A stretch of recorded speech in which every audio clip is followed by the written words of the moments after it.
Hello everyone, പുതിയൊരു വീഡിയോയിലേക്ക് എല്ലാവർക്കും സ്വാഗതം. ഇന്ന് നമ്മളിവിടെ അനലൈസ് ചെയ്യാൻ പോകുന്നത് നിഫ്റ്റിയുടെയും ബാങ്ക് നിഫ്റ്റിയുടെയും നാളത്തേക്കുള്ള ഇൻട്രാഡേ ലെവൽസാണ്.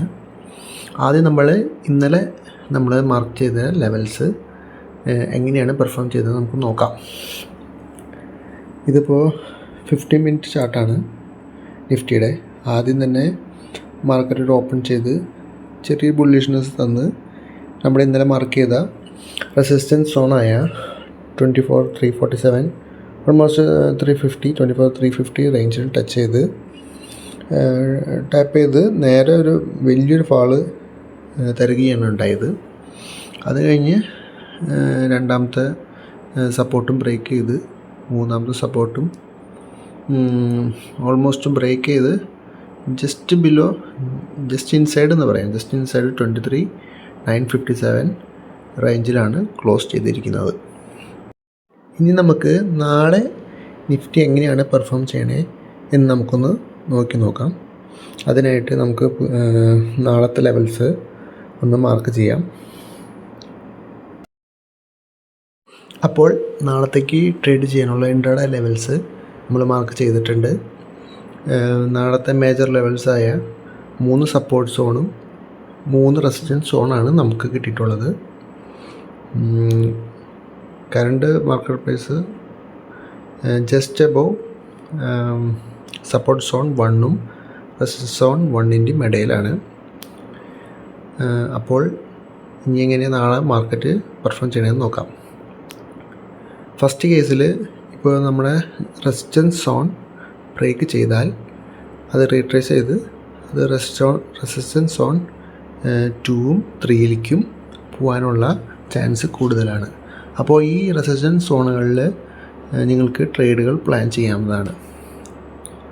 ഇനി താഴത്തേക്കാണ് പോകുന്നതെങ്കിൽ സപ്പോർട്ട് സോൺ 1 ബ്രേക്ക് ചെയ്ത് സപ്പോർട്ട് സോൺ 2ൽ വന്ന് അത് ബ്രേക്ക് ചെയ്ത് സപ്പോർട്ട് സോൺ 3 റേഞ്ച് വരെ പോകാനുള്ള ചാൻസാണ് കൂടുതൽ കാണാവുന്നത്.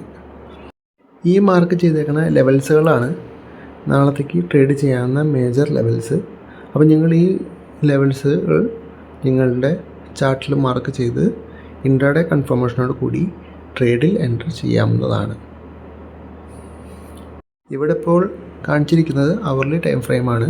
പക്ഷേ നമ്മൾ ട്രേഡ് ചെയ്യുമ്പോൾ 5 മിനിറ്റും 3 മിനിറ്റും 1 മിനിറ്റും ടൈം ഫ്രെയിമാണ് യൂസ് ചെയ്യുക. അടുത്തതായി നമ്മൾ നോക്കാൻ പോകുന്നത് ബാങ്ക് നിഫ്റ്റിയുടെ ഇന്നത്തെ ലെവൽസുകളാണ് നമ്മൾ നോക്കാൻ പോകുന്നത്. ബാങ്ക് നിഫ്റ്റിയിൽ നമ്മൾ ലെവൽസുകൾ ഇന്നലെ മാർക്ക് ചെയ്തിരുന്നു. ഇന്ന് ബാങ്ക് നിഫ്റ്റി മോർണിംഗ് തന്നെ ചെറിയൊരു ഗ്യാപ്പ് അപ്പ് തന്ന് കുറച്ച് ബുള്ളിഷ് മൂവ്മെൻറ്റ് തന്ന് ഒരു ഓൾമോസ്റ്റ് നമ്മുടെ റെസിസ്റ്റൻസ് സോണിൻ്റെ ജസ്റ്റ് അടിയിൽ വരെ ഒരു റിവേഴ്സൽ ക്യാൻഡിൽ തന്ന് നേരെ ഒരു വലിയ ഫാളാണ് തന്നത്. അത് കഴിഞ്ഞ് നമ്മുടെ നിയറസ്റ്റ് സപ്പോർട്ട് സോണായ 52,000 ഏരിയയിലാണ് വന്ന് നിന്നത്. അവിടെ ചെറിയ അപ്പ് മൂവ്മെൻറ്റിന് ട്രൈ ചെയ്ത് വീണ്ടും ഒരു ചെറിയ ഫാൾ ചെയ്ത് ജസ്റ്റ് നമ്മുടെ ആ സപ്പോർട്ട് സോണിൽ അകത്ത് തന്നെയാണ് ക്ലോസ് ചെയ്തത്. ഇനി നാളത്തേക്ക് എവിടേക്കാണ് ട്രേഡ് വരുന്നതെന്ന് നമുക്കൊന്ന് നോക്കാം. നാളത്തേക്ക് ബാങ്ക് നിഫ്റ്റിയിൽ ട്രേഡ് ചെയ്യാനുള്ള മേജർ റെസിസ്റ്റൻസ് സോണും സപ്പോർട്ട് സോണാണ് ഇവിടെ മാർക്ക് ചെയ്തിരിക്കുന്നത്. ഇതിൽ നമുക്ക് 2 സപ്പോർട്ട് സോണും 3 റെസിസ്റ്റൻസ് സോണുകളാണ് നമുക്കിന്ന് നോക്കാനുള്ളത്. അപ്പോൾ നമ്മൾ ചാർട്ട് നോക്കിക്കഴിഞ്ഞാൽ ഓൾറെഡി വലിയൊരു ഗ്യാപ്പ് നമുക്കിവിടെ കാണാൻ സാധിക്കുന്നുണ്ട്. സപ്പോർട്ട് സോൺ 2ൻ്റെ ഏരിയ വരെ ഒരു ചെറിയ ഗ്യാപ്പ് ഫില്ലിങ്ങിനുള്ള ചാൻസ് വളരെയധികം കൂടുതലാണ്. ഓൾസോ കറണ്ട് ക്ലോസിംഗ് പ്രൈസ് എന്ന് പറയുന്നത് റെസിസ്റ്റൻസ് സോൺ 1 52,000 ആൻഡ് 52,034 റെസിസ്റ്റൻസ് സോണിൻ്റെ ജസ്റ്റ് ബിലോ ആണ് നിൽക്കുന്നത്. അതുകൊണ്ട് തന്നെ നിലവിലത്തെ കണ്ടീഷൻ വെച്ച് താഴത്തേക്ക് പോകാനുള്ളൊരു ചാൻസാണ് കൂടുതൽ കാണുന്നത്. In case resistance zone 1 break ചെയ്താൽ ഒരു ബുള്ളിഷ് സൈഡിലേക്കുള്ള ട്രേഡുകൾ നമുക്ക് പ്ലാൻ ചെയ്യാം. ടാർഗറ്റ്സ് റെസിസ്റ്റൻസ് സോൺ 2ഉം 3യും നമുക്ക് പ്ലേസ് ചെയ്യാവുന്നതാണ്. ഇൻ കേസ് താഴത്തേക്കാണ് ഒരു മൂവ്മെൻറ്റ് കിട്ടണമെന്നുണ്ടെങ്കിൽ അത് കൂടുതലായിട്ടും സപ്പോർട്ട് സോൺ 1 ബ്രേക്ക് ചെയ്ത് സപ്പോർട്ട് സോൺ 2 റീച്ച് ചെയ്യാൻ ചാൻസ് ഉള്ളതാണ്. ഗ്യാപ്പ് ഫില്ലിങ് കഴിഞ്ഞ് ഒരു സപ്പോർട്ട് എടുത്ത് പിന്നെ ഒരു ഫാള് ഞാൻ എക്സ്പെക്റ്റ് ചെയ്യുന്നില്ല. നാളെ നമുക്ക് ഇൻട്രാഡേ കൺഫർമേഷനും കൂടി എടുത്ത് നമുക്ക് ലെവലുകൾ ട്രേഡ് ചെയ്യാവുന്നതാണ്. നിങ്ങൾക്ക് ഈ ചാനൽ ഇഷ്ടപ്പെട്ടാൽ നിങ്ങളൊന്ന് സബ്സ്ക്രൈബ് ചെയ്യാൻ മറക്കല്ലേ. നമ്മുടെ ടെലിഗ്രാം ചാനൽ ലിങ്ക് ഡിസ്ക്രിപ്ഷനിൽ കൊടുത്തിട്ടുണ്ട്. നിങ്ങൾക്ക് ഫ്രീ ആയിട്ട് ജോയിൻ ചെയ്യാം.